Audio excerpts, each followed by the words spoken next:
No sé muy bien cómo empezar esto, y la verdad es que todavía me pone nervioso solo de pensarlo. Pero sé que necesito sacármelo de la cabeza. Quizás al ponerlo todo en palabras pueda entender mejor lo que realmente pasó. Han pasado 3 años desde que regresé al rancho de mis padres en el campo de Michoacán. Estaban pasando por un momento difícil. Mi madre estaba enferma, débil, apenas podía levantarse de la cama y mi padre no podía con las tareas, la casa ni nada. Yo vivía en Morelia por aquel entonces y lo dejé todo pensando en ayudar un tiempo y luego volver a mi vida. Pero justo después de los primeros días allí, algo empezó a molestarme. No era algo visible, ni nada que pudiera señalar y decir, esto está mal. Era una sensación constante, una inquietud en el aire, como si algo estuviera fuera de lugar todo el tiempo. Incluso el olor de la casa era diferente. El olor a velas encendidas y tierra mojada, ¿sabes? Como cuando llueve pero no llueve. El rancho parecía congelado, en el tiempo pero no para bien. Era como si el tiempo se hubiera detenido. Todo estaba demasiado silencioso, incluso de día. Y de noche era peor. Demasiado silencioso, pero siempre con la sensación de que alguien te observaba, incluso cuando estabas solo. Dormí mal. Me desperté sudado y empecé a tener la impresión de que alguien caminaba por la casa después de que todos ya estaban acostados. Pensé que era solo el estrés, el cambio repentino, el cansancio, pero no era así. Lo que realmente me destrozó fue ver a Mariana, mi hermana menor, a quien no había visto en unos 5 años. Estaba llena de vida, era ruidosa y curiosa, pero la persona que conocí ya no se parecía a ella. Tenía los ojos hundidos, la piel casi grisácea, estaba demasiado delgada, los labios agrietados y se movía de forma extraña. Era como si siempre estuviera a punto de desmayarse o como si alguien la estuviera controlando desde dentro. Al principio pensé que estaba enferma o deprimida. Intenté hablar con ella, pero evitaba mirarme a los ojos. A veces respondía con tonterías, como si hablara sola. Mi padre decía que era porque estaba nerviosa, que estaba desorientada, y mi madre lloraba en silencio, siempre rezando. La segunda noche me desperté con un grito que no sonaba como el de una persona. Era como si viniera de dentro de una cueva. Corrí a su habitación y encontré a mi padre en el suelo, herido, y a Mariana de pie en medio de la habitación mirando la pared.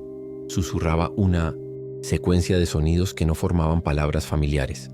Era un sonido pesado y gutural, como si algo muy antiguo intentara usar su garganta. De repente giró la cara y me miró con una expresión que nunca olvidaré. Esa mirada no era suya, no era humana. Era como si algo estuviera usando el cuerpo de mi hermana como máscara. Todo mi cuerpo se paralizó. Solo pude dar un paso atrás, con el corazón acelerado y un deseo absurdo de salir corriendo. Pero no podía moverme, porque en el fondo sabía que esto era solo el principio. Después de esa noche nada volvió a ser igual. Durante el día intentábamos fingir que todo iba bien. Mi padre hacía sus tareas en el campo fingiendo que ya no le dolía el cuerpo. Mi madre aún tenía esa mirada distante. Y Mariana, bueno, se pasaba la mayor parte del tiempo encerrada en su habitación murmurando para sí misma, dibujando símbolos en las paredes con carboncillo o con los dedos llenos de tierra. La primera vez que lo vi, pensé que intentaba expresar algo, como si estuviera teniendo una crisis nerviosa, pero los dibujos eran muy específicos. Un círculo con líneas cruzadas en el medio, una secuencia de triángulos interconectados, símbolos que parecían letras antiguas, pero no de un alfabeto que yo reconociera, y siempre el mismo número escrito en diferentes lugares, 317. Vi esta hora en un papel arrugado en la basura, garabateado en la madera de la ventana, incluso rayado con un cuchillo en la parte interior de la puerta del armario. Empecé a despertarme a esta hora todos los días, con el corazón acelerado, como si alguien me hubiera llamado. Pero toda la casa permanecía en silencio, un silencio denso y sofocante. Una mañana oí pasos pesados que bajaban por el pasillo, muy despacio, y se detuvieron frente a la puerta de mi habitación. No tuve el valor de abrirla. Me quedé allí, paralizada, mirando fijamente el pomo, esperando a que se moviera. Nunca lo hizo, pero aún así sabía que alguien o algo estaba al otro lado. La cosa empeoró cuando los animales empezaron a morir. Primero, el perro del vecino apareció con el cuello torcido cerca de la cerca. Después, nuestra cabra, a la que encontraron sin ojos pero sin rastro de sangre. Era como si se los hubieran quitado con una precisión absurda. Mi padre decía que podía ser algún depredador, pero habíamos vivido allí toda la vida y nunca habíamos visto nada igual. Poco después, los espejos de la casa empezaron a mancharse, todos a la vez. En el baño, en el pasillo, incluso ese viejo espejo que estaba en el pequeño altar de mi madre. Siempre era lo mismo, una mancha negra que crecía desde el centro hasta cubrirlo casi todo, como un moho extraño pero sin olor. Intentamos limpiarla por todos los medios, incluso con alcohol y lejía, pero nada funcionó. Luego llegaron las velas. Mi madre siempre dejaba algunas encendidas en los rincones de la casa, como parte de una tradición que, según ella, protegía el hogar. De repente empezaron a salir solas, incluso con las ventanas cerradas y sin viento. A veces la llama parpadeaba antes de desaparecer, y el olor que flotaba en el aire era azufre, un olor amargo y fuerte que se te pegaba a la nariz.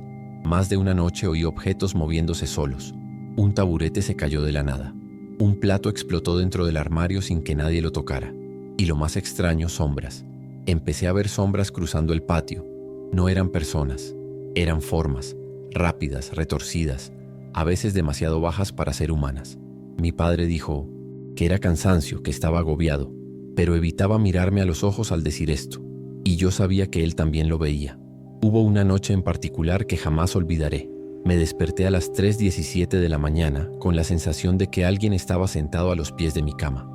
No vi nada enseguida, pero el colchón se hundía como si pesara. Me quedé completamente quieto, con el cuerpo rígido, intentando racionalizarlo. Pensé que era un sueño o que había dormido en una postura extraña. Pero entonces llegó el frío. Un frío que empezó en mis pies y subió lentamente por mis piernas, como si me cubriera por dentro. No era el frío de la mañana, era de otro tipo. Un frío que parecía tener intención. No sé cómo explicarlo mejor. Cuando por fin logré moverme y encendí la luz, no había nadie, por supuesto, pero había marcas, como si unos dedos hubieran arañado ligeramente la colcha, 4 líneas finas y paralelas, casi hasta la mitad de la cama. Me levanté, fui al baño, me lavé la cara y me miré en el espejo. Pero por un segundo, y sé que esto va a sonar loco, el reflejo no era mío, era yo, pero no. La mirada estaba vacía, sin luz. Los ojos parecían muertos. Parpadeé y todo volvió a la normalidad. Pero ese segundo bastó para dejarme en pánico el resto de la noche. Al día siguiente se lo conté a mi madre. No se sorprendió. Al contrario, pareció aliviada de que por fin hubiera notado algo. Fue entonces cuando decidió hablarme de Ermelinda, una curandera local, descendiente del pueblo indígena purépecha, que ayudaba a algunas familias cuando los médicos y sacerdotes ya no podían ayudar. Según mi madre, Ermelinda ya había llegado a nuestra casa meses antes, cuando empezaron a aparecer las primeras señales en Mariana. Dijo haber encontrado huellas abiertas y señales de ofrendas en el terreno. Según ella, algo había despertado, una especie de fuerza ancestral, atrapada allí durante mucho tiempo, que ahora se alimentaba de la sangre de la casa. En ese momento no lo entendí bien, pero esas palabras se me quedaron grabadas. Más tarde decidí hablar con mi padre. Era la primera vez que me hablaba de un tal don Julio, un curandero o hechicero según quien lo contara, al que había buscado hacía muchos años, cuando mi madre estaba al borde de la muerte tras una fiebre muy fuerte. Don Julio supuestamente había hecho un trabajo para salvarle la vida. A cambio solo pidió sangre futura. Mi padre pensó que era una metáfora o algún disparate simbólico. Pero ahora, con todo lo que estaba pasando con Mariana, con la casa, conmigo, tenía un sentido aterrador. Había sellado un pacto sin comprender el alcance de lo que estaba entregando. Después de enterarme del pacto, mi mente no podía parar. Intenté fingir que todo estaba bien, que era solo una coincidencia, pero algo dentro de mí me gritaba que nos habíamos metido en algo serio. Empecé a prestar más atención a todo. El comportamiento de Mariana, por ejemplo, seguía patrones. Sus ataques siempre ocurrían de noche, y casi siempre alrededor de las 3 de la mañana. A veces entraba en una especie de trance, con la mirada perdida durante minutos hasta que se echaba a reír. No era una risa normal, era un sonido áspero, lleno de burla, como si alguien muy viejo y cruel se riera dentro de ella. Una de esas noches dibujó con tiza en el suelo de su habitación y se sentó en medio del círculo durante casi una hora. Cuando mi madre intentó sacarla de allí, Mariana le mordió el sisillacín, brazo tan fuerte que le hizo sangre. Al día siguiente, hizo como si nada hubiera pasado. Dijo que no lo recordaba, que debía haber dormido mal, pero en el fondo de sus ojos había algo, un brillo extraño, como si 2 personas lo estuvieran mirando al mismo tiempo. Y cada vez que intentaba hablar con mi padre sobre ello, cambiaba de tema o se levantaba de la mesa. Era evidente que sabía más de lo que decía, pero no quería o no podía afrontarlo. Fue entonces cuando decidí buscar a Ermelinda por mi cuenta. La encontré en una casita en la cima de una colina, bastante lejos, rodeada de hierba alta y con un fuerte olor a hierbas quemadas. Parecía estar esperándome. Apenas había abierto la boca cuando me dijo: «Trajiste la sombra contigo». Eso me puso la piel de gallina. Me senté en su silla y le conté todo, o al menos todo lo que sabía. Me escuchó en silencio, con los ojos cerrados todo el tiempo. Cuando terminé, abrió un cajón, sacó una bolsita de tela atada con un cordel y me la dio. Me dijo que la pusiera debajo de la cama de Mariana la noche siguiente y que por la mañana no la abriera, solo se la devolviera. Hice lo que me dijo. Puse la bolsa debajo de la cama de Mariana mientras dormía y esperé. Esa noche el ambiente en la casa se volvió más denso que nunca. Era como si el aire se hubiera vuelto denso. Las paredes crujieron, los espejos se sacudieron sin que nadie los tocara.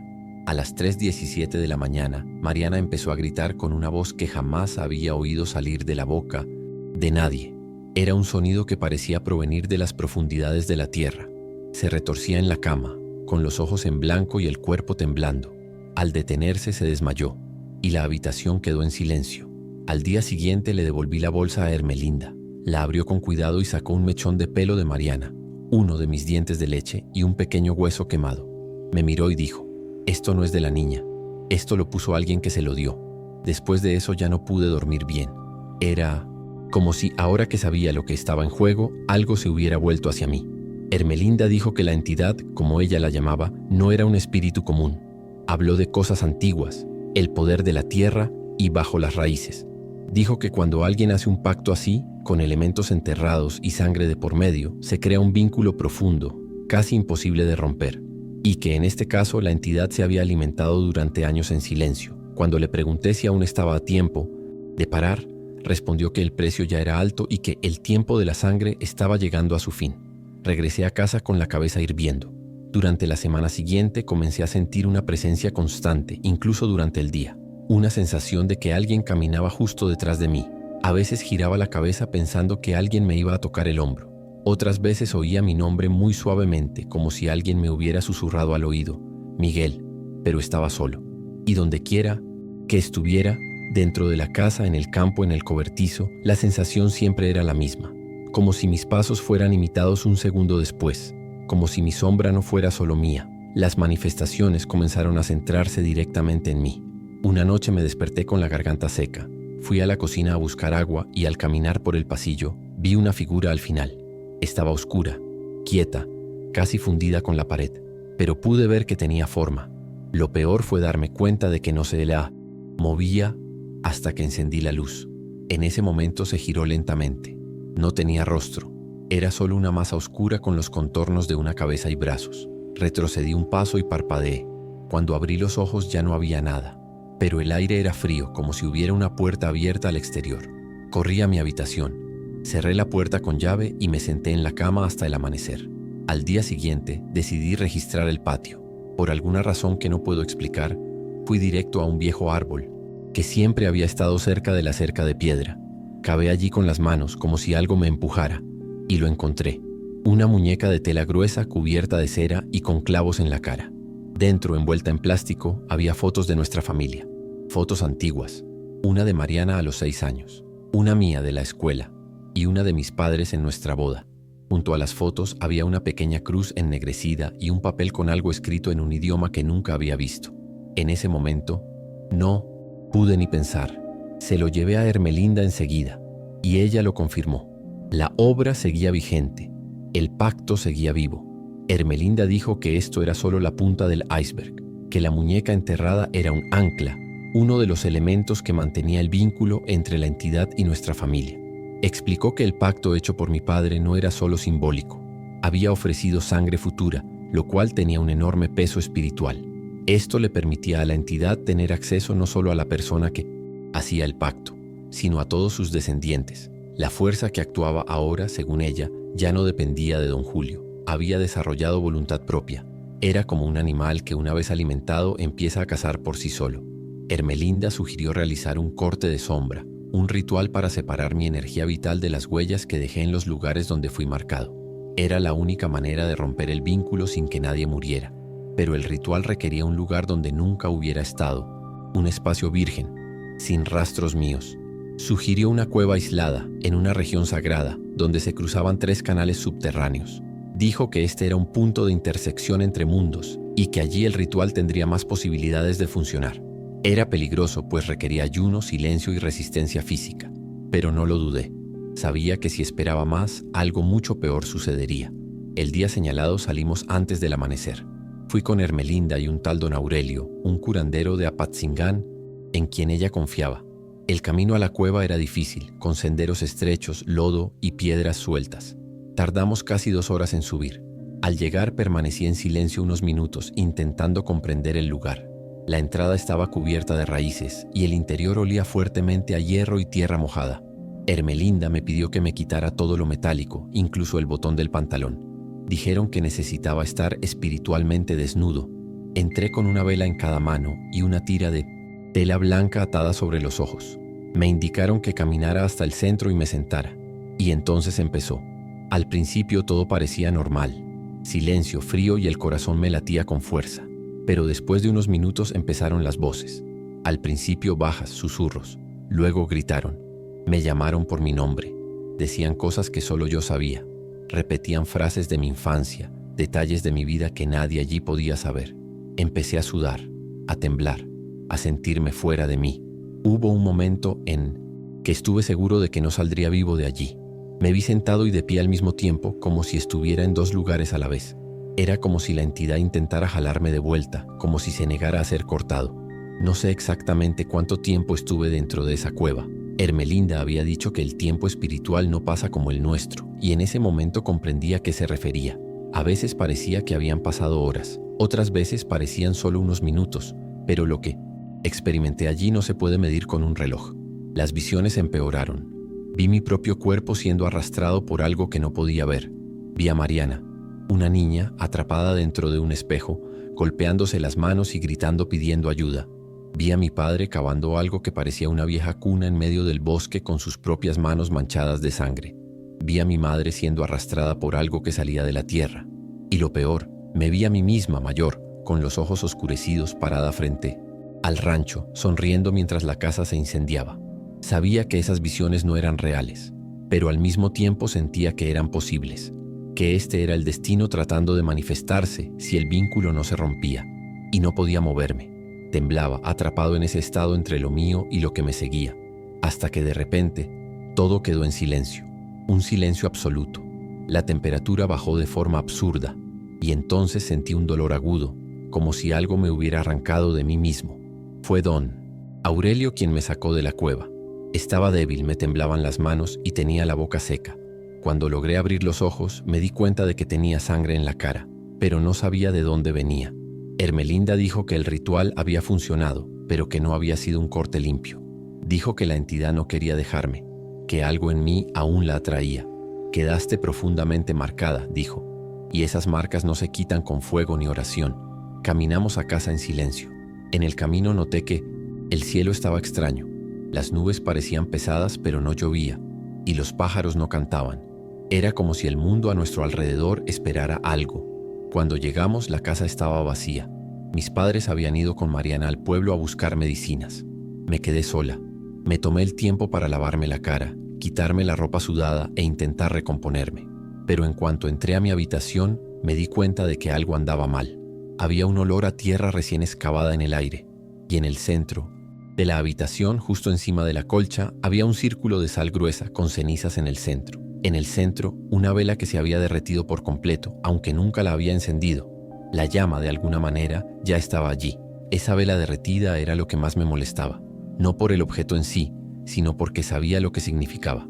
Ermelinda había dicho que cuando una llama se apaga o se apaga fuera del ritual, es señal de que la presencia sigue presente. Intenté actuar con calma, pero me sudaban las manos y me faltaba el aliento. Tiré sal por toda la habitación, rocié el agua bendita que mi madre siempre dejaba en el altar y recé a mi manera, aunque no sabía si aún creía en algo. Permanecí despierta hasta el amanecer, con la luz encendida, tumbada de lado, sin apartar la vista de la puerta. No pasó nada más esa noche, pero la tensión era tan fuerte que hasta el silencio parecía gritar. Cuando llegaron mis padres con Mariana, me miró de forma extraña, como si me reconociera y al mismo tiempo como si fuera alguien nuevo. Se me puso la piel de gallina. Le pregunté qué tal le había ido el día, si había sentido algo. Simplemente respondió: no le gustó lo que hiciste. Eso me detuvo. No pregunté quién era él, ni siquiera me importó. Simplemente fui al baño, cerré la puerta y me senté en el suelo durante casi una hora, con la cabeza entre las piernas, intentando entender a dónde iba esto. La semana siguiente las señales empezaron a volver, incluso después de todo lo que habíamos hecho. Las velas se apagaron solas, los espejos volvieron a oscurecerse y los relojes de la casa se pararon, siempre a las 3:17. El problema es que eran relojes diferentes, de pulsera, de pared, incluso el de la cocina, que era digital. Todos se congelaban a la misma hora. Me despertaba todas las noches a la misma hora, a veces con pánico, a veces sintiendo que alguien me observaba. Una de esas mañanas tempranas fui al patio trasero porque oí un ruido como de gravilla. Era imposible que alguien hubiera entrado allí, sobre todo a esa hora. Pero al acercarme a la valla trasera, vi huellas en el suelo húmedo, como si alguien acabara de pasar por allí, pero se adentraron en el bosque y simplemente desaparecieron. Lo más extraño eran huellas de pies descalzos, pequeñas, como de un niño. Volví adentro sin mirar atrás. Cuando entré en la cocina, Mariana estaba quieta, con las manos apoyadas en el fregadero y la mirada fija en la pared. Le pregunté si estaba bien. Simplemente giró la cabeza y sonrió, pero era una sonrisa vacía, como la de alguien que sabe algo que tú desconoces. Y eso me asustó más que cualquier sombra. Después de esa noche empecé a notar que la casa había cobrado un ritmo propio. Ya no éramos solo nosotros viviendo allí. Era como si la casa respirara, escuchara y reaccionara. Las puertas crujían incluso cerradas, y el suelo de madera crujía como si alguien caminara lentamente entre las paredes. Y la sensación más horrible de todas era la de estar siempre vigilada. Era casi física. Un escalofrío constante en la nuca, un hormigueo en los brazos y la sensación de que si me giraba demasiado rápido, me chocaría con algo que no debería estar allí. Mariana seguía actuando de forma extraña, pero ahora parecía más contenida, como si esperara algo. Un día revisé los cajones de la habitación de mi padre buscando una linterna y encontré un cuaderno viejo, todo manchado de grasa y con páginas faltantes. Era su diario. No estaba muy organizado, pero en varias páginas relataba conversaciones con don Julio, describía sueños, rituales e incluso dibujos que se parecían a los símbolos que Mariana había estado dibujando en las paredes del balcón. Un pasaje me impactó. Si el alma no se entrega voluntariamente, será arrebatada con dolor, pero vendrá. Eso me heló la sangre. Mi padre sabía exactamente lo que había hecho. Simplemente no sabía cómo detener lo que venía después. Le enseñé el cuaderno a Ermelinda ese mismo día. Lo leyó todo en silencio, frunciendo el ceño, como si cada línea confirmara lo que ya sospechaba. Dijo que el pacto no se había sellado solo con palabras. Había sangre de por medio. No era solo un intercambio simbólico. El espíritu o entidad invocada había recibido permiso ancestral para entrar en el linaje familiar. Y que, una vez hecho esto, no bastaba con romper el vínculo. Era necesario sellar el espacio físico donde todo comenzó. El terreno está marcado, dijo, y mientras ese terreno esté abierto, seguirá regresando. La única manera de contener la presencia sería reunir todos los objetos utilizados o afectados por el pacto, quemarlos en un ritual final y enterrar las cenizas con la sangre de quien hubiera formado parte del acuerdo. Pero mi padre estaba débil, enfermo, y se negaba a hablar más de ello. Solo decía: intenté salvar a tu madre, no pensé en nada más. No lo culpaba. En ese momento solo quería que terminara. Ermelinda programó el ritual para la siguiente luna nueva. Hasta entonces necesitábamos preparar el terreno, literalmente, limpiar la casa, retirar todo lo tocado, encontrar los objetos enterrados, porque con un pacto como este, nada queda en la superficie. En los días previos al ritual, la casa se sentía aún más pesada. Era como si la tierra misma supiera lo que intentábamos hacer. Nos despertábamos con olor a quemado en las habitaciones, aunque no había fuego en ninguna parte. La fruta de la cocina se pudría de la noche a la mañana, y una noche entera estuvo marcada por susurros provenientes del sótano, a pesar de que la puerta llevaba años cerrada. Empezamos a excavar por el rancho, en lugares donde Ermelinda decía haber sentido una presencia enterrada, y encontramos cosas, muchas. Lo primero fue un frasco de vidrio con sangre coagulada y cabello dentro, envuelto en una cuerda gruesa. Luego, una pequeña caja de madera con una cruz rota y trozos de uñas humanas. También encontramos más muñecos de trapo, atados con correas de cuero, todos con alfileres clavados en las articulaciones. Todo esto estaba reunido en una caja de hierro. Ermelinda dijo que los objetos habían absorbido parte de la energía del pacto y que debían ser destruidos con fuego directo, antes de que algo o alguien pudiera reclamarlos. Mariana en ese entonces se quedó sin palabras. Se sentaba durante horas en el suelo de la sala, mirando al techo, como si pudiera oír cosas que nadie más podía oír. Y cada vez que pasaba a mi lado susurraba: «Ya, falta poco». El día del ritual nos despertamos antes del amanecer. La luna nueva ya estaba alta cuando comenzamos los preparativos. Elegimos un lugar remoto de la propiedad, donde antes había una parcela de maíz, pero que llevaba años abandonada. Allí, cavamos un hoyo ancho y profundo, donde quemaríamos los objetos y luego los cubriríamos con las cenizas y la sangre necesaria. Ermelinda trajo ramas secas de ruda, lavanda y espino. Las quemaríamos junto con los objetos contaminados. Don Aurelio también vino. Trajo un antiguo relicario de plata con una cruz indígena grabada y dijo que este sería el sello final, el objeto que impediría que la entidad regresara por el mismo camino. Cuando empezamos a quemar los objetos, el cielo se cerró de repente. Las nubes se amontonaron como si fuera a llover, pero no cayó ni una sola gota. El aire se volvió denso y quieto. El humo no se elevaba, se extendía cerca del suelo, arrastrándose entre nuestros pies como si buscara una salida. Mariana empezó a gritar dentro de la casa, aunque no estaba presente en la ceremonia. Sus gritos resonaban como si vinieran de todos los rincones del rancho a la vez. Pero Ermelinda no dejó que nadie la detuviera. «No es ella la que grita», dijo. «Es lo que lleva dentro intentando salir». El fuego consumió los objetos más rápido de lo esperado. No tenía sentido. Algunos estaban húmedos, enterrados durante años, pero ardían como si hubieran estado empapados en gasolina. Y el olor era insoportable. No era olor a madera ni a tela quemada. Era un hedor que parecía provenir de la carne humana, algo podrido, enfermizo. Don Aurelio rezaba en un idioma que no entendía, y Ermelinda cantaba con él en voz baja, como lamentos antiguos, cuando el último objeto se convirtió en cenizas. Se cortó el dedo con una cuchilla de obsidiana y derramó la sangre directamente sobre las brasas. Me miró y me dijo que debía hacer lo mismo. La sangre del descendiente, según ella, era la única forma de cerrar el ciclo iniciado por el pacto de mi padre. Temblé. Me corté el dedo y dejé correr la sangre. En el momento en que el líquido tocó las cenizas, la tierra tembló. No fue un terremoto, no fue una ilusión. Lo sentimos, una vibración pesada y profunda, como si algo se agitara ahí abajo, intentando escapar. Mariana empezó a dar portazos dentro de la casa, gritando palabras que no eran suyas. Y entonces silencio. Un silencio tan absoluto que le dolía en los oídos. El fuego se apagó solo. Regresamos a casa esa misma noche, exhaustos, en silencio. No sabíamos si había funcionado. Ermelinda dijo que el tiempo lo diría, que si todo se había aceptado, las señales desaparecerían gradualmente, que habría paz, pero también advirtió: si quedas por algún vínculo, volverá diferente, más sutil, más inteligente. Como precaución, sellamos la casa con cruces de carbón, oraciones, amuletos en las esquinas y agua consagrada. Todo pareció tranquilo durante unos días. Mariana estaba extrañamente estable. Comía mejor, hablaba, con oraciones completas, dormía con la puerta abierta. Mi madre volvió a caminar por la casa y mi padre incluso volvió a trabajar en el cobertizo. Pero yo permanecí alerta. Sentía que algo seguía observándome. Una noche fui al baño y noté que el espejo estaba limpio, por primera vez en semanas. Me acerqué con alivio, pero en cuanto parpadeé, vi el reflejo de Mariana detrás de mí. El problema era que había cerrado la puerta con llave. Me giré desesperada y no había nadie. Eso me destrozó. Me tumbé en la cama, me tapé la cara y lloré como una niña, porque en ese momento lo supe. No había terminado. En los días siguientes volví a tener los mismos sueños, pero esta vez eran más vívidos, como si estuviera dentro de ellos.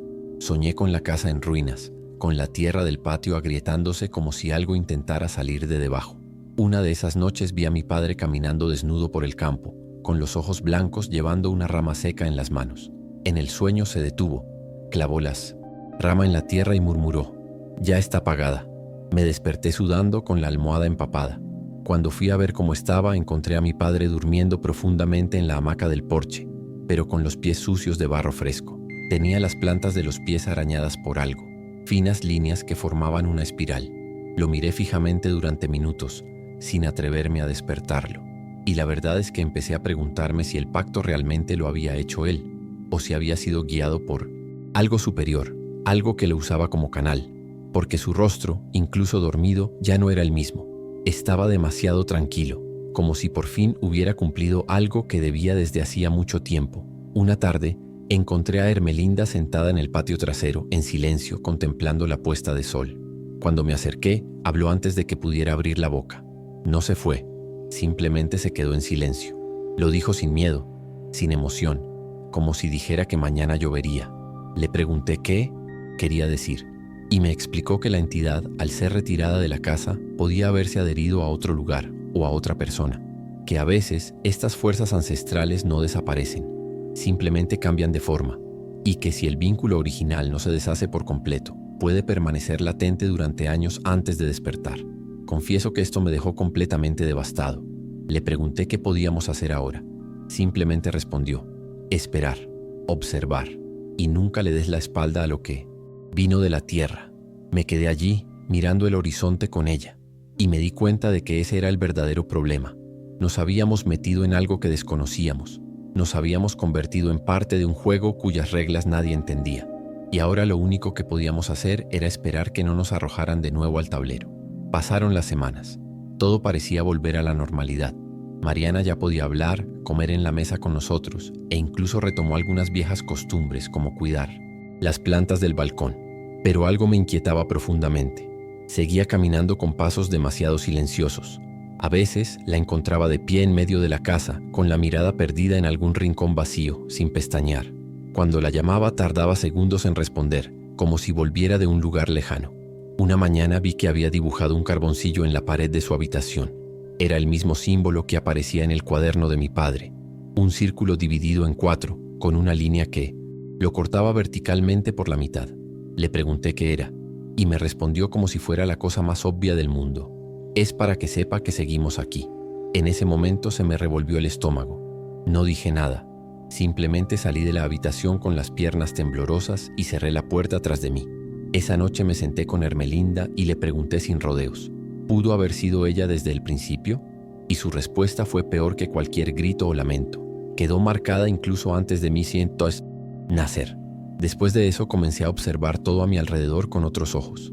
Reviví viejos recuerdos, pequeños episodios de la infancia de Mariana que en ese momento nos parecieron extraños pero que ignoramos. La vez que se cayó del caballo y quedó inconsciente durante 2 minutos, pero al regresar dijo que había hablado con un hombre de barro. O cuando a los 5 años estuvo encerrada en el cobertizo durante 2 horas y al salir dijo que alguien le había mostrado dónde duermen los huesos. Historias que parecían inventos infantiles, incluso demasiado. Pero ahora, con todo lo sucedido, estos recuerdos comenzaron a cobrar un nuevo peso. Me pregunté si el pacto de mi padre no fue solo un error, sino una concesión. ¿Y si Mariana no hubiera sido elegida, sino preparada? Como si desde el principio, desde la curación milagrosa de mi madre, todo hubiera estado planeado. Esto me consumía. La culpa, la ira, el miedo, y en medio de todo, la certeza de que algo seguía acechando, esperando el momento oportuno para volver. Porque en el fondo sabía, esa oscuridad no desaparece. Aprende a esperar. Con el tiempo noté que todo el rancho era diferente. No era solo la casa, el terreno, los árboles, los animales. Todo parecía más tranquilo, como si la naturaleza hubiera entrado en un estado de suspensión. Los pájaros ya no venían a cantar por la mañana. Las gallinas dejaron de poner huevos. Incluso el perro del vecino, que siempre ladraba a todo, se quedó en silencio. Parecía que todo a mi alrededor sentía lo mismo que yo, que el peligro no había terminado, solo había cambiado de ubicación. Por la noche empecé a oír ruidos más sutiles. Nada como antes, nada tan obvio, pero el tipo de sonido que si no prestas atención creerías que es tu cabeza. Un rasguño en el techo, una respiración dentro del armario, un golpe sordo en el sótano que nadie más oye. Me encontré caminando por la casa con una vela en la mano, como un anciano, siempre alerta, como si esperara que alguien llamara a la puerta, aunque sabía que quien viniera, si lo hiciera, no llamaría. Habían entrado, y en ese estado de constante vigilancia dejé de vivir. Simplemente reaccioné. Desperté, observé, escuché, comí poco, hablé menos. Incluso mis padres empezaron a notarlo. Mi madre decía que me lo estaba llevando todo dentro, y que eso podía enfermarme. Pero ¿cómo podía explicarle que lo que me consumía no estaba dentro, sino fuera, y que ya me había tocado? Fue entonces cuando don Aurelio Me llamó para charlar. Había pasado a visitar a Ermelinda y me invitó a caminar con él hasta el río.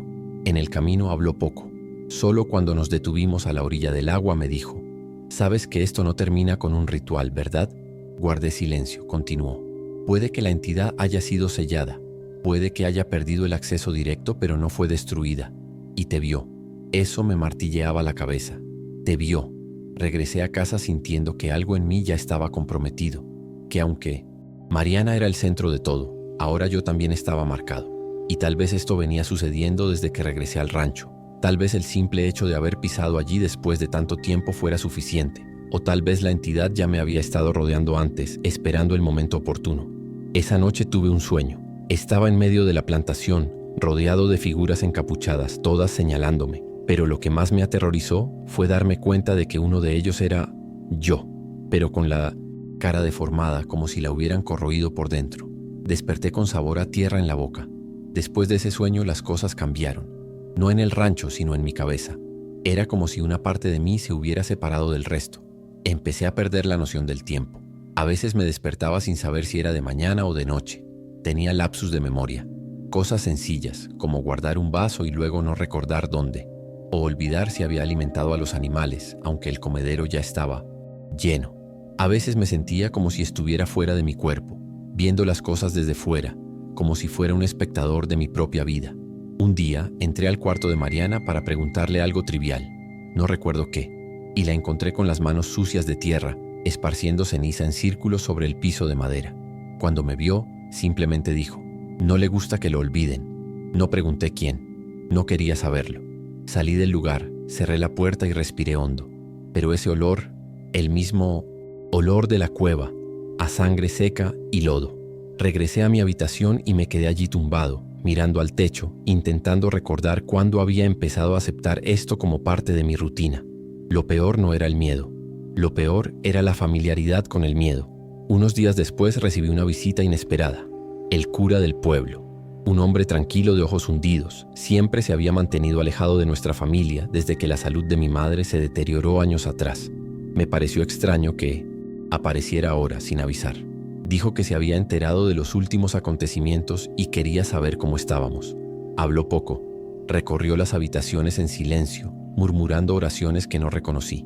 Al llegar a la habitación de Mariana, se detuvo en la puerta y no entró. Simplemente hizo la señal de la cruz 3 veces y dijo: «Esto ha sido tocado». No explicó quién ni por qué. Simplemente pidió ver el relicario que don Aurelio había usado en el ritual. Cuando se lo mostré, lo recogió con cuidado y comenzó a rezar en latín. En segundos el objeto comenzó a calentarse, con fuerza, como si hubiera estado ardiendo. Gritó y dejó caer el relicario, que cayó al suelo entre brasas. Estaba destrozado, ennegrecido, como si algo se hubiera quemado por dentro. El sacerdote me miró y dijo: «Eso no fue un corte, fue un aplazamiento». Luego se fue sin despedirse, y entonces comprendí. El ritual había sellado la tierra, pero la entidad había encontrado otra forma de mantenerse cerca. Y sentí con creciente certeza que el vínculo ahora era yo. Después de eso empecé a evitar los espejos, todos, no por miedo a lo que pudiera ver, sino por miedo a lo que pudiera ver a través de mí. Era como si llevara algo en los ojos, una especie de sombra que no me pertenecía, pero que se escondía en lo más profundo de mi ser. Mi madre decía que yo era diferente, que dormía demasiado y al mismo tiempo parecía estar exhausto todo el tiempo. Empezó a llamarme mi hijo con cierta cautela, como si quisiera convencerse de que seguía siendo el niño que ella crió. Y la verdad, yo también tenía dudas. A veces me sorprendía hablando conmigo mismo, repitiendo frases que no recordaba haber oído antes. Otras veces escribía palabras en trozos de papel y al leerlas después no entendía su significado, pero estaba seguro de que en el momento de escribirlas tenían sentido. Ermelinda decía que la entidad ya no necesitaba la casa ni el suelo, que ahora usaba los cuerpos, se alimentaba de la presencia y que no entra con violencia sino con intimidad. Se acerca lentamente hasta que olvidas cómo era vivir sin ella. Una noche me despertó un sonido sordo como de madera crujiendo. Me levanté mareada y fui a la cocina. Toda la casa estaba a oscuras, pero un resplandor provenía del patio trasero. Al mirar por la ventana, vi a Mariana arrodillada junto a la vieja cerca, con una vela encendida frente a ella y las manos juntas como si rezara. La observé unos segundos. Murmuraba algo en un tono bajo y constante. No lo entendía, pero la cadencia era hipnótica. Cuando decidí salir a llamarla, me di cuenta de que no podía moverme. Mi cuerpo simplemente no respondía. Era como si estuviera pegado al suelo. Intenté gritar, pero no me salió nada. Solo mis ojos se movieron, clavados en esa imagen. Hasta que ella levantó la cara, me miró directamente y apagó la vela de un soplo. En ese preciso instante, la luz de la casa volvió a encenderse. Mis músculos se relajaron. Logré apartarme de la ventana. Cuando salí al patio trasero no quedaba nadie, ni rastro, ni vela. Pero el suelo seguía caliente, como si hubiera fuego bajo tierra, y el aire olía a cuero quemado. Después de esa noche comencé a escribir todo lo que recordaba. Tenía miedo de olvidar que era real y que era un sueño. Armé un cuaderno con fechas, horas, discursos, incluso sentimientos, pero con el tiempo las páginas se fueron difuminando. A veces releía algo y no recordaba haberlo escrito. Otras veces leía cosas sin sentido, pero que parecían cargadas de significado, como si las hubiera escrito otra parte de mí. Hermelinda me advirtió que el corte incompleto podía dejar residuos, fragmentos de la presencia aún conectados a mi campo espiritual. Sugirió un segundo ritual, pero me negué. No porque no lo creyera, sino porque algo dentro de mí parecía haber aceptado, ya que esto formaba parte de quien yo era ahora. Empecé a soñar con la cueva.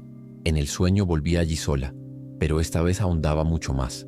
El olor era el mismo, pero la oscuridad era más densa, y siempre al final del sueño me encontraba sentada, sonriendo, con la misma ropa que había llevado la noche del primer ritual. La única diferencia fue que mi copia no parpadeó. Nunca. Fue entonces cuando Hermelinda decidió actuar por su cuenta. Sin decírmelo, preparó un último ritual. Dijo que no implicaba sangre ni fuego, sino una revelación, una especie de prueba final para ver si el vínculo aún existía. Para ello usaríamos objetos personales de nuestra familia colocados dentro de un círculo de cenizas consagradas. El ritual requería que nadie hablara durante el proceso, solo observar lo que se manifestara. Recogimos las cosas en el viejo cobertizo: fotos, ropa de los niños, mechones de pelo, pequeñas pertenencias de la infancia. Cada objeto fue colocado cuidadosamente dentro del círculo. La vela estaba encendida en el centro. Permanecimos en silencio, simplemente observando. Durante unos minutos no ocurrió nada, hasta que la llama de la vela comenzó a girar de forma extraña, como si la tiraran hacia los lados. Y entonces llegó el momento que nadie pudo explicar. La fotografía de mi padre comenzó a oscurecerse sola. Ardió por los bordes, sin contacto, sin calor. Cuando la llama se apagó, solo quedó la parte de los ojos. Don Aurelio, que observaba desde lejos, pronunció la única frase que rompió el silencio. Él era el porteador. Aún sin saberlo, era el conductor. Después de eso no hubo manera de negarlo. Mi padre, a pesar de toda su ignorancia y buenas intenciones, fue quien allanó el camino. Nunca fue plenamente consciente de lo que firmaba espiritualmente, pero su voluntad, impulsada por la desesperación, fue suficiente para que la entidad entrara. Y ahora, debilitado, me tocaba a mí sellar este pacto de una vez por todas. Hermelinda lo tenía claro. Para cerrar el ciclo, alguien del linaje necesitaba entregar algo personal, algo que representara la esencia de su propia alma. Un objeto que no fuera solo físico, sino cargado de memoria, de energía vital. Pensé en 1000 cosas: cartas viejas, ropa de la infancia, incluso un collar de mi abuela, pero nada parecía encajar. Fue mi madre quien me dio la respuesta, sin saberlo. Encontró mi diente de leche, el primero que se me había caído, envuelto en papel de seda, guardado en un baúl. Al verlo, sentí un violento escalofrío, como si ese pequeño trozo tan insignificante fuera en realidad la llave que faltaba. Estaba decidido. Realizaríamos el ritual final en un barranco lejano, donde confluían 3 manantiales, un lugar antiguo y sagrado según don Aurelio. Allí terminaría todo, o volvería a empezar. La subida a la cañada fue silenciosa. Estábamos solos los 3, Hermelinda, don Aurelio y yo. Ninguno de mis padres fue. Mariana se quedó en casa, silenciosa, con un crucifijo en la mano y la mirada fija en la pared, como si ya supiera que era el final de algo. Cuando llegamos, el lugar parecía suspendido en el tiempo. No hacía calor, ni frío. No había viento ni cantos de pájaros. Era como si el mundo entero hubiera contenido la respiración. Hermelinda trazó los límites del espacio con cenizas y miel, y en el centro colocó la pequeña vela. Don Aurelio sostenía un cuenco de barro con agua y cenizas de las ofrendas anteriores. Entré al centro del círculo con el diente envuelto en mis manos. Me arrodillé, cerré los ojos y esperé. No hubo explosión, ningún sonido sobrenatural, pero comencé a sudar, a temblar, y pronto llegaron las visiones. Campos de huesos, un pozo sin fondo, manos delgadas sujetándome los brazos, voces sin rostro gritando mi nombre como si fuera una llamada ancestral. Y entonces me vi de nuevo, pero esta vez yo era la figura que observaba, no la que vivía, como si me hubieran expulsado de mi propia alma. Lo que sucedió después no puedo explicarlo con palabras comunes. La sensación fue de estar dividido en dos, pero sin dolor físico. Una parte de mí, la que observaba, sintió una ligereza absurda como si se liberara de un peso ancestral. La otra parte, la que estaba siendo observada, parecía atrapada, paralizada, fosilizada en un tiempo que no había pasado.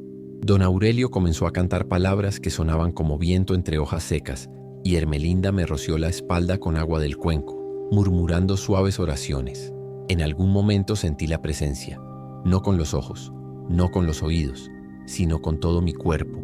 Era como si el aire a mi alrededor se hubiera condensado y curvado a mi alrededor, como si el mundo mismo formara una burbuja donde solo estuviéramos yo y eso. No era odio ni ira, era una especie de deseo frío, un deseo sin rostro, sin prisa, un hambre ancestral que había aprendido a esperar. Al entregar el diente y consumirlo en la llama, oí, no con los oídos, sino con la cabeza, un sonido agudo, como si algo se partiera por la mitad.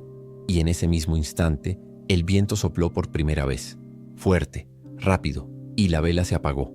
Ermelinda me sujetó por los hombros mientras caía de rodillas. Dijo que el corte estaba hecho, que la parte de mi energía que aún me servía de rastro había sido arrancada, pero que la marca permanecería como una cicatriz espiritual. El suelo estaba sellado con ceniza mezclada con la sangre de mis dedos. Don Aurelio plantó la cruz de plata fundida en arcilla en el centro del círculo y nos dijo que nos fuéramos sin mirar atrás. No discutimos. Bajamos en absoluto silencio y sentí un extraño peso en el pecho. No era alivio, era una ausencia, como si algo que siempre había estado ahí y a lo que incluso me había acostumbrado, finalmente me hubiera abandonado. Cuando llegamos al rancho, la casa estaba en silencio. Mariana dormía. Mi madre estaba sentada a la mesa con los ojos cerrados, sosteniendo un rosario entre los dedos. Mi padre dormía en la hamaca. Todo estaba tranquilo, y eso para mí era más aterrador que cualquier otra cosa. La calma después de la tormenta, el silencio después del grito. Me acosté, cerré los ojos y soñé con un camino de tierra que la lluvia arrastraba. Y sentí con claridad que por primera vez en mucho tiempo, ese camino no conducía a casa. En los días siguientes nadie volvió a sacar el tema. Era como si todos supieran instintivamente que tocarlo de nuevo podría despertar lo que había sido relegado a la oscuridad. Mariana poco a poco retomó sus hábitos. Volvió a cuidar las plantas, a escuchar la radio, incluso a reírse de los chistes tontos de mi madre. Pero yo no. Podía relajarme. Cada vez que alguien llamaba a la puerta, mi corazón se aceleraba. Todas las noches antes de dormir, miraba los espejos de la casa. Borraba todos los símbolos de las paredes. Quemaba los restos del cuaderno de mi padre y evitaba pasar por el viejo cobertizo. Un día sentí un ligero impulso de bajar a la cueva otra vez, no por necesidad sino por impulso. Quería saber si el vacío seguía ahí, si la oscuridad había cambiado de tono, pero me contuve y estoy agradecida por ello. En el fondo, sé que hay lugares dentro de nosotros que una vez visitados nunca vuelven a cerrarse del todo. El rancho se puso a la venta, no por miedo sino por supervivencia. Mis padres estuvieron de acuerdo. Mariana no protestó, y yo sabía que era necesario. A veces la única manera de avanzar es caminar despacio, sin mirar atrás. Nos mudamos a finales de mes. La casa permaneció cerrada un tiempo hasta que una familia de fuera decidió comprarla. No les dije nada, y no podría ya haberlo hecho. ¿Quién lo hubiera creído? Deseaba con todo mi corazón que nunca tuvieran que pasar por lo que pasamos nosotros, que esa tierra finalmente descansara. Hoy, vivimos en un barrio común y corriente, en una ciudad común y corriente, con vecinos ruidosos y perros que ladran de madrugada, y eso me reconforta. Me hace sentir parte del mundo de nuevo. Pero hay noches en que me despierto, sola, con esa vieja sensación en el pecho, un escalofrío seco, un recuerdo silencioso. A veces veo a Mariana mirando por la ventana, en silencio, como si escuchara algo afuera. Cuando le pregunto qué era, sonríe, dice nada y cambia de tema. Pero sé que ella también lo siente, que ella también lo recuerda, y que incluso con el corte, incluso con la tierra sellada, con los rituales y los silencios, Hay pactos que no se deshacen del todo, no te persiguen gritando, te siguen en silencio como una sombra proyectada por una luz que has olvidado de dónde vino. Después de todo esto aprendí a identificar las pequeñas señales, el silencio que dura un segundo más de lo debido, la vela que llora demasiada cera, el espejo que tarda en reflejar el movimiento, cosas que nadie nota, pero que para mí son como alarmas. No vivo en pánico, sino alerta, y es extraño decirlo, pero a veces extraño la intensidad de aquellos días, no el miedo en sí, sino la claridad.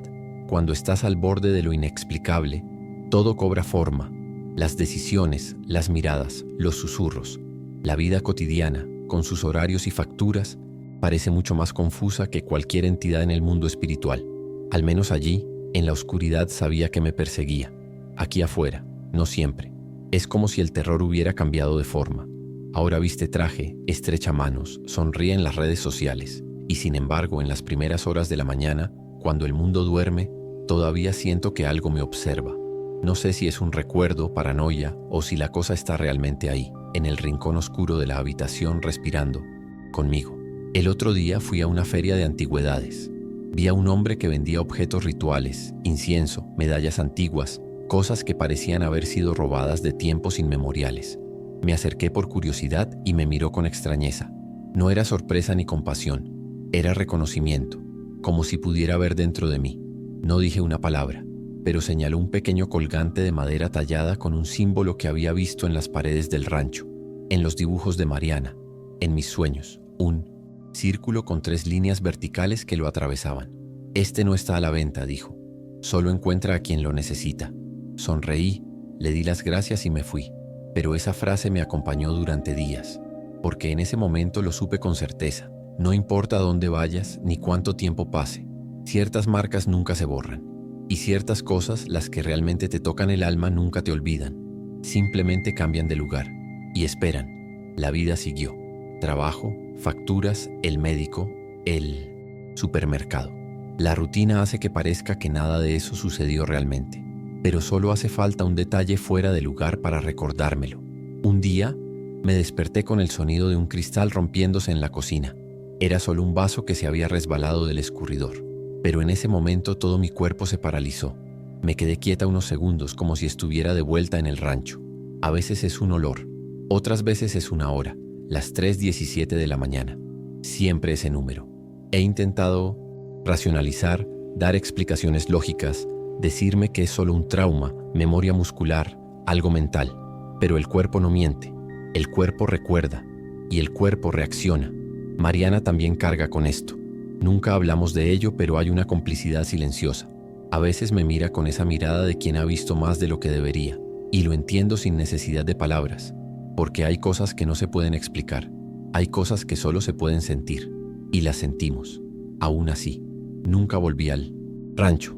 A veces lo sueño, intacto, limpio, silencioso, como si me estuviera esperando. Otras veces lo sueño destruido, invadido por el bosque, con las ventanas rotas y la tierra agrietada por todas partes. He pensado en volver, solo para ver, solo para confirmar que sigue ahí. Pero cada vez que lo pienso, algo me detiene. No es miedo, es respeto. Como si la tierra me hubiera dejado ir, pero con la condición de no volver a poner un pie allí. Hermelinda me dijo una vez que ciertos lugares ya no nos pertenecen después de sobrevivirlos, que el cuerpo puede irse, pero el alma deja un rastro, y que lo mejor que podemos hacer es seguir adelante sin llamar la atención. Me lo tomo en serio, no por cobardía, sino por sabiduría. He aprendido que hay puertas que, aunque estén abiertas, deben permanecer cerradas, porque lo que está al otro lado puede estar esperándote. Hoy, cuando alguien habla de historias sobrenaturales, pactos o maldiciones, escucho en silencio. Nunca me burlo, nunca dudo, porque sé, y no porque lo haya leído en un libro o visto en algún video extraño en internet. Lo sé porque lo viví, y lo que viví no tiene un final bonito ni una respuesta clara. No hay un bien venció al mal, ni el mal fue derrotado. Lo que sí hay es un corte, hecho con sangre, barro y silencio, que separa lo anterior de lo posterior. Sigo adelante, pero con los ojos bien abiertos. A veces pienso que todo lo que necesité para entender una cosa simple, lo que llamamos protección, no siempre es luz. A veces es solo una sombra bien colocada. A veces lo que te protege de un mal mayor es un mal menor que ya te conoce y preferiría que siguieras vivo. Si me preguntas hoy si creo en espíritus, entidades, fuerzas de la tierra, no sé cómo responder. No porque lo dude, sino porque lo que me pasó va más allá de esa palabra. Creer no es creencia, es memoria. Son cicatrices. Es la certeza de que hay pactos que siguen existiendo incluso después de haberlos quemado, incluso después de haberlos enterrado, incluso después de haberlos negado. Porque lo que se hace con fe, por desesperación, amor o ignorancia, echa raíces. Y algunas raíces son tan profundas que siguen creciendo incluso después de que el árbol muere. Sigo viviendo, con marcas invisibles, con silencios pesados, con una sombra que a veces me toca el hombro cuando no hay nadie cerca. Ya no tengo miedo, pero tampoco olvido, porque olvidar sería el verdadero error. Y aprendí a las malas que ciertas cosas no te persiguen, solo esperan.